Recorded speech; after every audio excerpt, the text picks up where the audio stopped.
Baba, nakushukuru kwa sababu neno lako limefika masikioni mwa watu wako.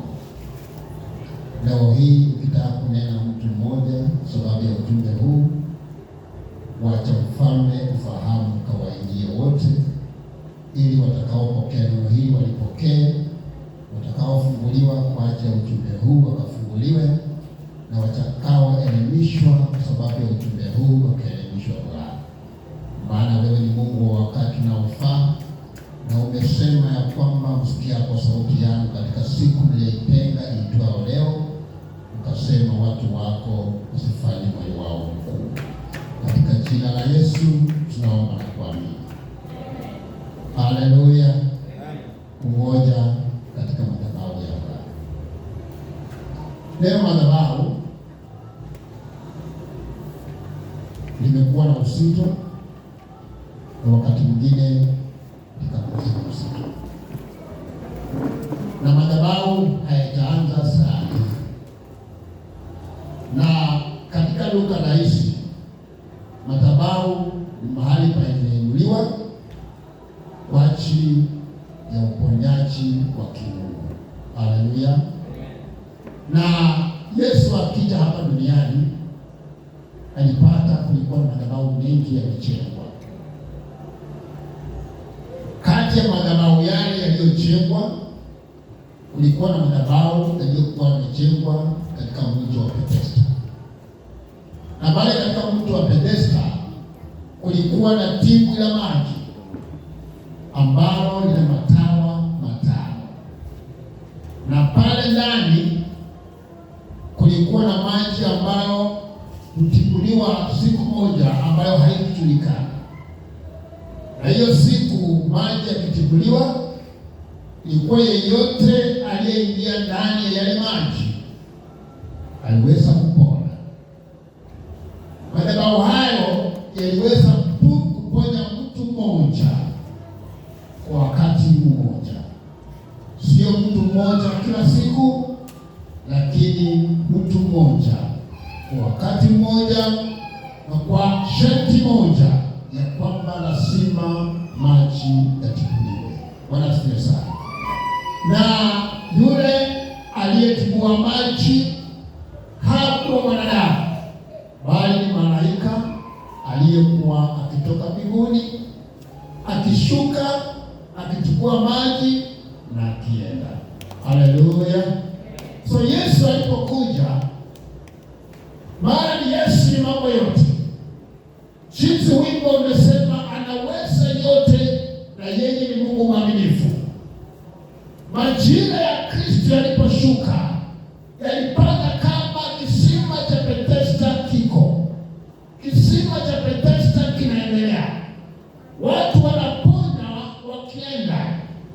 So ukawa na kisa kimoja, ikawa kuna mtu amelala pale kwa kisima miaka 38, sio 34. Haleluya. Kurudi mahali pale, soma vizuri, je, mahali pa miaka umeshikwe ndio kuongea hapo kitu kutia tu haraka haraka. Mahali pamepata miaka 34 or 38. 35. Wewe unasema 38 verse 5. Let him read verse 5. Verse 5. Inasema miaka ngapi? 38. Wewe Biblia inasema miaka ngapi?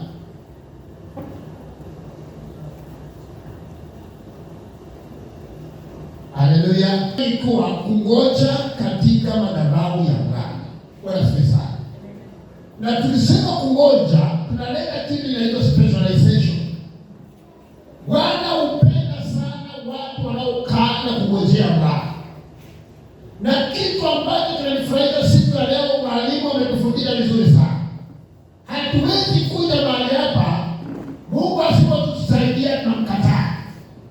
Tunaheshimu anayepeana pale, tusiheshimu vile tulivyopewa. Lakini kwa saa hii, kwa karne ya saa hii, watu wameheshimu waliopewa kuliko kuheshimu anayepeana. Haleluya. You come to church to receive a miracle. watakwambia the miracle does not work. You leave the church. Na hii si mara ya kwanza kukusaidia kukufundisha. Maana tunawekwa tuwafundishe, tunawekwa tuwaelekeze, na tunaweza tukachukua mambo mengi sana. Kwa mfano, kanisa letu ina miaka 20 na haijafika miaka 30. Kuna makanisa yana miaka 100. Kuna makanisa yana miaka 500. Kuna makanisa yana miaka 2000. Na kuna madhehebu fulani yana miaka zaidi ya hiyo. Lakini majira yanapofika, Mungu amepanga wapi utaponea, wapi utaongojea, wapi utafunguliwa. Haleluya. Na katika kungoja, you will be seeing people succeeding. You will see others failing. You will see others not even making a change. These are the people mnakaa nao. Wenzako anainuliwa ukiona, wenzako mwingine ako tu vile vile. So usipokuwa na imani, you start questioning. Mwingine akaniuliza kitu kimoja. Na mbona fulani anakuja kanisa kila siku na hata siku nyingine ako nacho. Haleluya. Na nikakombea na fulani hakuja kanisani na tunaona cheka ako nacho. So where is the problem? What's the answer? This is what God has created. Mungu ameshusha madhabahu. Na pale pa kugonja ndio Mungu atashuka kuponye pale. Na anaenda na majira. Kwa mfano, Mungu alipoleta hii madhabahu ya Yesu na unaweza kutumia kukumbuka history ni kwamba wewe ni register a church. Na wapale tu wanafanana majina, wanakusema ile tafuta jina lako. Why wanaheshimu the originality ya madhabahu yao. Na madhabahu haya si madhabahu mengine yale. Na madhabahu haya na muda wake. Amen. Madhabahu haya na muda wake. Madhabahu haya muda wako ukifika ni yako. Kwa mfano saa hii ndio tuko hapa hivi, haya madhabahu ndio yako. Ya kesho hatujui. Lakini leo hii mwezi wa 5 sikita lega hii ndio madhabahu yako. Na madhabahu haya yatakusaidia tu iwapo utakaa ukingoja na pia unajua unangoja nini. Lakini leo umekuja hapa, siku moja umepotea. Mtu hawezi kusaidia. Na tunaona sometimes how we are human being, tunajaribu kuweka visheria at least we keep you around. Si ya kwamba tunakudhulumu, because we are a human being. But niliwaambia kila siku, a man lives in two. He is a spirit and is a body. Ni mwito wa mwili na tena ni mwito wa kiroho. So tusipokuwa hapa duniani, it only fits those people with bodies. Hapa duniani watu wa mwili na mili yenyewe ni madini ya mchana. So you belong here. Wewe wako umeandikiwa uone katika nchi ya watu walio hai. Kufaulu kwako katika mwili wako, fahari yako ya mwili ifanikiwe hapa.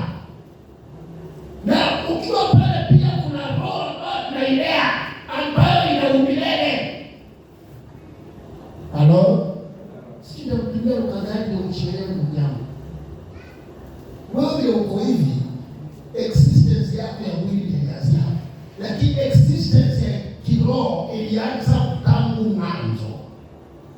Na ndio maana nasema kwa mtu mmoja sote tulitenda dhambi. Adamu akikula tunda ambalo amekatazwa na Mungu, you are there. No excuse. Na ndio kitivani ule Biblia inasema naye akawa mama kwa wote wenye mwili. So mwili kakuja wakati tulipoanza kuzaliwa, lakini kiroho ilikuwa already existing. Hakuna mistake Mungu anafanya. Everything is planned well. So ndio wewe kuja uponye. Mungu aliinua madhabahu kwa wakati wake. Lakini kama kufikisha hapa, kuna Mungu ni uwanja anakuweka. Kuna sasa. Haleluya. Kuna uwanja Mungu anakuweka. Na Mungu kila siku anasema usikulani na mimi. Maana those are hatching houses. Hatching houses mahali tunatoka. Hata hii mahali kwa kweli ndipo fika mahali hapo wengine unatoka kanisa lingine unakuja. Utokani kwa sababu unajua kutafuta kanisa. Ni Mungu ndiye anasemaje na wewe umefikia kiwango hii na kupeleka hapa. Haleluya. And God does not do anything. Na ndio ukisoma hii kitabu cha Yohana 5 unaona ya kwamba Yesu alipokuja alipata wagonjwa wakataka mbalimbali wamelala pale. Aliponya tu mtu mmoja na aliwaacha. Sisi wale kakuta wale aliwaacha. Because of time. Time. Majira ya kupokea uponyaji kabla haijafika. Hata usumbuke makanisa my friend, waste time. Can you learn to be station? Can you station yourself? Na uwe na bidii. Mungu anataka watu wa bidii. Huyu jamaa alikaa pale 38 good years. Ole watu ni ngapi? Na kwanza ni shida uko nayo. Hakuna shida uko nayo. Yote ndio umevuka shida. Amen. Yaani umoja kuna kushinda. Sasa shida gani uko nayo? Wewe ukiangalia ni shida gani uko nayo? Shida moja. Hata kuna unga kwa nyumba. Unga yuko duka. Shida namba 2. Hamjalipa rent. So iko nani kupanda? Hayo zingine zitakuja. Shida namba 3 nguo. Kwani umekuja hapa uchi? Ndio nguo hizi nguo. Shida namba 5. Alibwana na kusumbua naye anipea. Hello?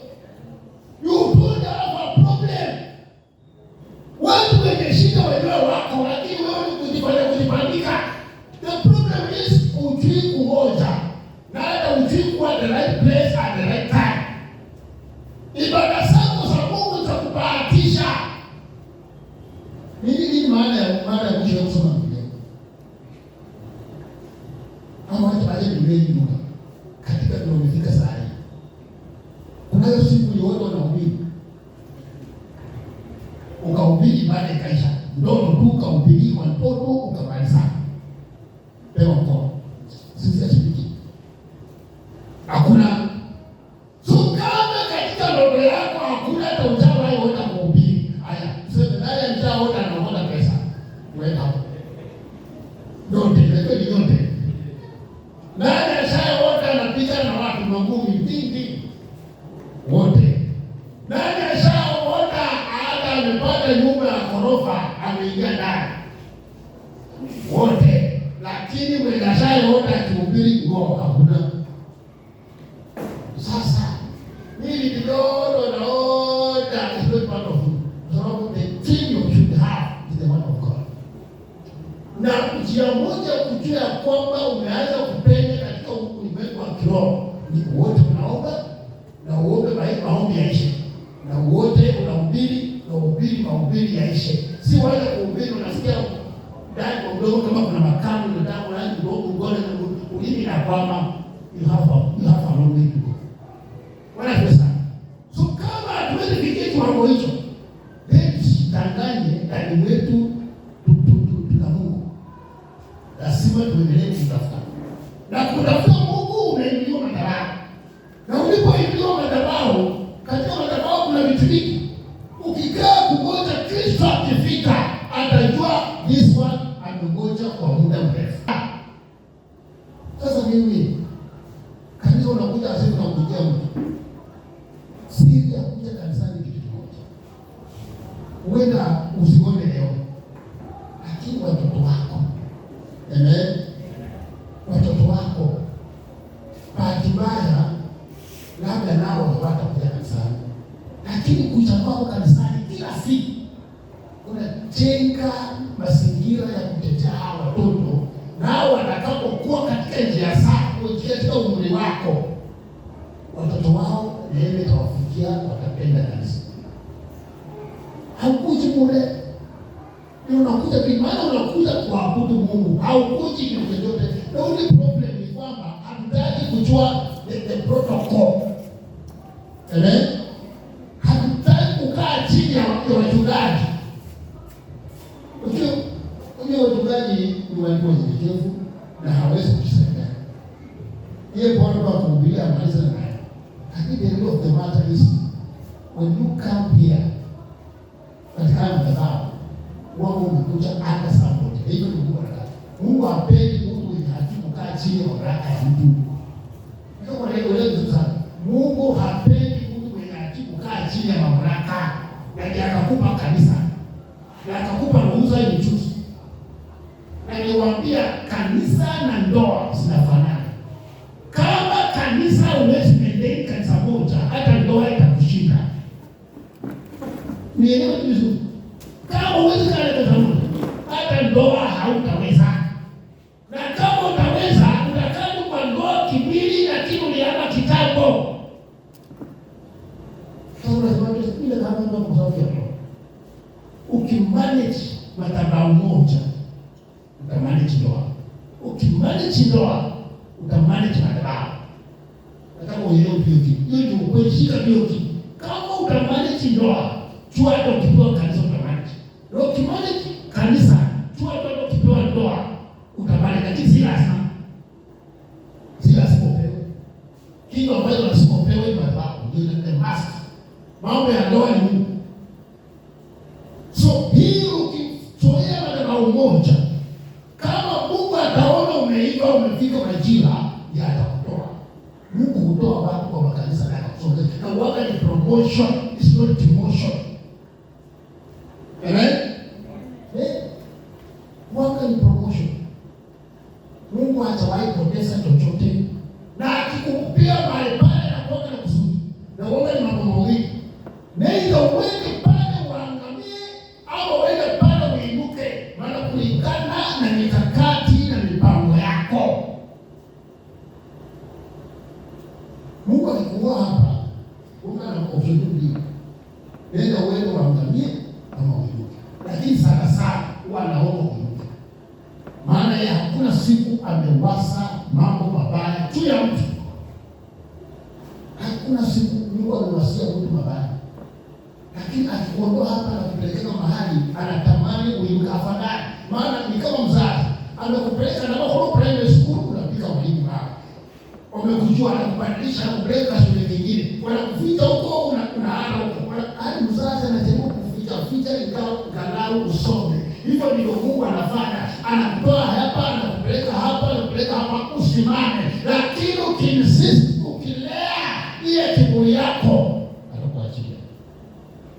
So unapo specialize madhabahu yako, siku Bwana atakuja ili spot you ata spot. Maana kila mahali utaenda, anasema nitakuwa na wewe katika mjini na nitakuwa na wewe mashambani. Ukitoka mahali hapo ukienda nyumbani, usianze kumea kiburi ati mimi si kwa sababu kanisa fulani zote. Mungu atakutairi. Ndio Mungu anamwambia nenda hapo. Problem hujui Mungu akiongea. Na maana hata unaweza kuwa unajua Mungu akiongea na hujui kutii. Kwa sababu nikisema hakika wewe ni Yesu mwamba, ukuje mwamba ndio uende mbinguni. Ukienda pale na Yesu mwamba, ndio umefundishwa sana. Amini, imani iwe kwa Yesu. Imani haiko ndani ya kanisa. Lakini mahali pa umekaa, yale mamlaka yanakutawala, yanakukonnect. Ukitoka hapa Mungu amejua atakupeleka wapi. Unasikia sana. Na vizuri unatoka na amani. So madhabahu ya Bethesda yalishinda ya kumponya huyo aliyengojea, lakini alimsaidia kungojea paa. Uponyaji ulipofika hakuingia ndani ya maji. Yeye aliponywa kulingana na imani iliyomfanya apokee. So wewe ukangojea hapa, usibarikiwe ukiwa hapa. Lakini mahali utaenda ukafanikiwe kwa sababu hapa ulijifundisha kungoja. Hello? Because since speaking, sisi tunasema tuwasafiri duniani. Sisi tunasafiri. Uenda leo, kesho kazi inaisha. Unasafiri na watu wengine unafanya kazi. Lakini ukumbuke hapa ile subira yako, persistence yako, ndio ulikuwa unaifanyia, ndio itakusukuma pale unaenda ile kitani ndio unaenda. Na pendo taenda maana uwepo wa Bwana uko pamoja na wewe kila wakati. Haleluya. So ngoja. nifundishe na salamu ya Yesu Bwana. Chunga madhabahu ambayo Bwana amekupa. Kama kuna zawadi hapa duniani Mungu amekupatia ni madhabahu. Na haya madhabahu Mungu ameweka protocol. Kuna yule mwenye kuingia madhabahu haya na pia te connector. Mchungaji wako ndio connector. Mchungaji wako ndio mzazi wako. Mchungaji wako ndiye anakusaidia kwa Mungu, si ati kuomba bali wa connector. Heshimu ile mamlaka utasaidiwa. Wala sasa ukimea kiburi utakosa kusaidiwa. So kanisa ukitaka kuvuna mavuno mazuri, jifundishe kukaa chini ya mamlaka. Ile tu bibi anasaoleka akajifundisha kukaa chini ya mumewe. Haleluya. Hivyo ndivyo kanisa lilivyo. Jifundishe. Maana sote tunaitwa kwa Kristo. Na Kristo aliachia watu when Christ was going heaven. Unajua ukisoma historia ya Yesu, alisema ninaenda lakini niko nanyi mpaka mwisho wa siku. Bwana asifiwe. Kwa mwisho wa nyakati. So Kristo alipoenda aliwacha dunia. Na ile China akapatia wateule wake viongozi. Na tunaona kiongozi anakuwa kile anaitwa ordained. Neno ordained yanasema anawekwa kando. Anaishi kama anakuwa assigned for fulfilling others. So anapowekwa kando anatumiwa kama daraja ya kuwalea. So mahali alipo anawakilisha Kristo. Haleluya. So anapoambia Mungu, connection yako iko kati ya mchungaji wako na Mungu. So you serve under your servant of God. What does this mean? No, you win. We serve to Jesus. You don't serve to Jesus. You serve under the servant of God. The servant of God who serves under Jesus. Hello? Wewe tukuulize, hata ukueleze kwa boma kubwa. Boma ambalo lina baba mkwe. Na ana mali kubwa sana. Na umeoleka kwa kijana yake. Wewe kama msichana ambao umeoleka hiyo boma, do you serve under your father-in-law or under your husband?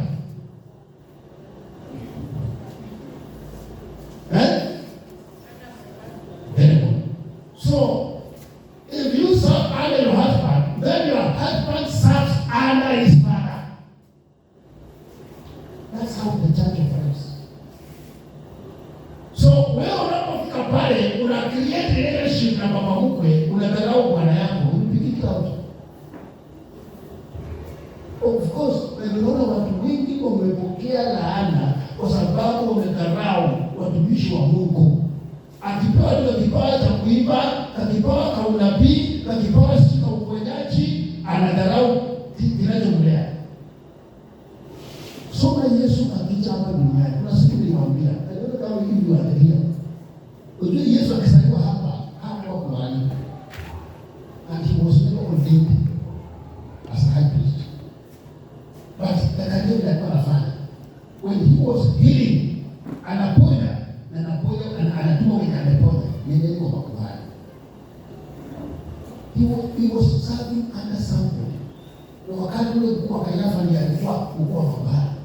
Kayafa ndiye alikuwa mkuu wa mabara. Aliserve under somebody. Mpaka siku alipoinuliwa.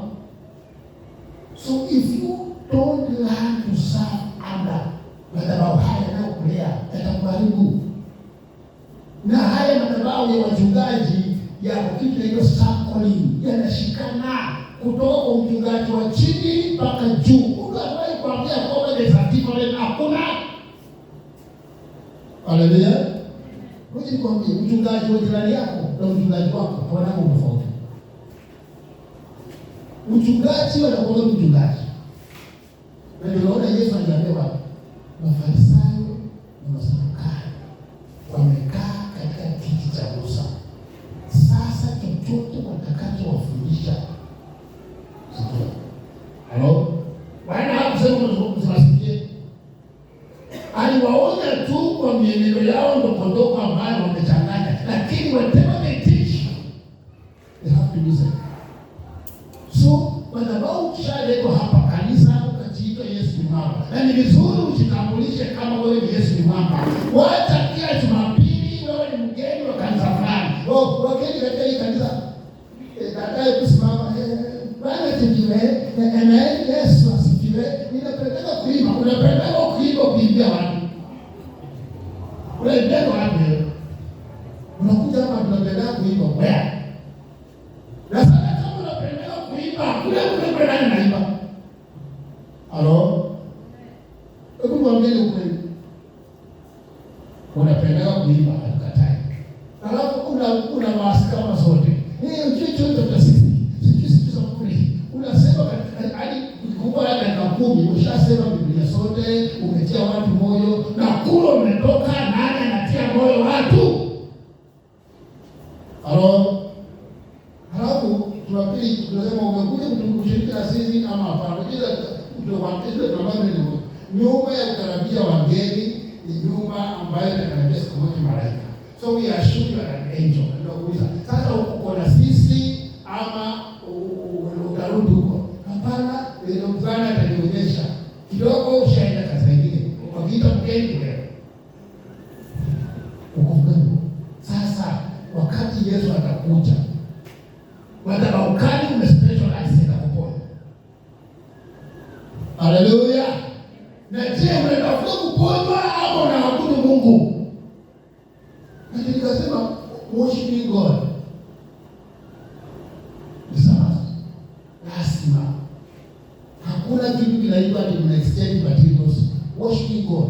Kwenda tu mbinguni ndio kunapigwa na matendo. Lakini hapa kuabudu Mungu, tunaona Biblia inasema vizuri, kila koti litapika chini na liseme Bwana Yesu ni Bwana. Halitofautishi Muislamu, halitofautishi mganga, halitofautishi Mfransi, Mkatoliki, nani aitio, kila koti linapika chini. Ukifanya research, hakuna Mungu kwa hiyo yashawahi kufa bila kusema Mungu anaweza. Nobody. Uwe wewe angalia kina Farao, angalia kina Nebukadneza, watu wenye viburi, lakini siku ya kukufa walikuwa wanalia Mungu kweli tusamehe, lakini kule kila koti wanapiga chini lakini Yesu ni Bwana. Lakini kwenda mbinguni inategemea na tabia zako. Haleluya. So can you have your own madhabahu? Lea madhabahu haya. Connect yourself. Connect yourself. Na kila siku usihesabu kanisa in terms of money. Bring your heart. Alafu njia sana kutoa mapato. Alafu ulee roho ya kutoa. Bring your heart to the church. Lea roho ya kutoa.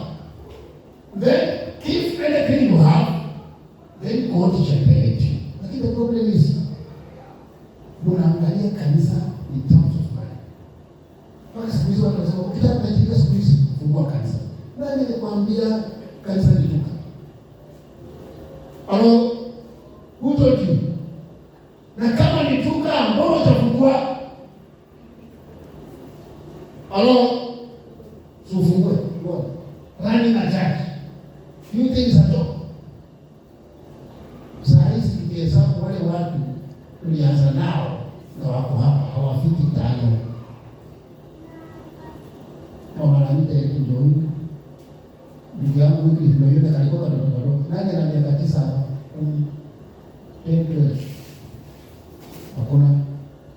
Yule alikuwa very young, a small child. Watoto wengine kama ndio ilikuwa mtoto hivi. Niko hapo chini. Hao walikuwa kasikia na yeye ndio anafanya nini anachekea huko nyuma. Hata sisi tulikuwa wapi? Now tell me. Wewe fungua. Kanisa si duka wala wholesale wala kibanda. This one costs time. Ukija kanisa ni kama tu kuoleka. Wale mnasema kuna wanaume wengi sio tuko mmoja. Kuna wanawake wengi alipigwa. Muone kuja na ndio walikuwa ukitaka kujua kuoa ni ngumu. Hebu kuja na nafsi yako nataka kufanya ndoa. Nione chachu nitakutoka. Wewe unaonaga tu